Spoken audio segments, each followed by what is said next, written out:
Hi hello how are friends. ఇప్పుడు చేసేది బెల్లం స్వీట్ సేమియా. ఒక కప్పుడు సేమియా తీసుకోవాలి. టేబుల్ స్పూన్ నెయ్యి వేసుకోవాలి. సేమియాలను దీంట్లో వేసి వేయించుకోవాలి. ఈ విధంగా కలుపుతూ ఎర్రగా వేయించుకోవాలి.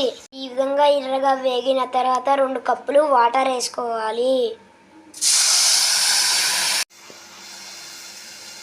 ఇందులో ఇలాచీ పౌడర్ వేసి సేమియాలను మంచిగా ఉడికించుకోవాలి. 1 కప్పుడు బెల్లం తీసుకొని సేమియాలలో వేసుకోవాలి.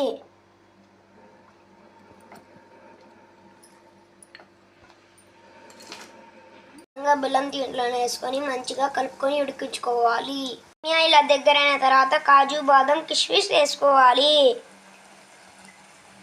ఒకసారి కలుపుకోవాలి. బెల్లం స్వీట్ సేమియా రెడీ. ఇంటికి చుట్టాలు వచ్చినప్పుడు ఒకసారి ట్రై చేయండి.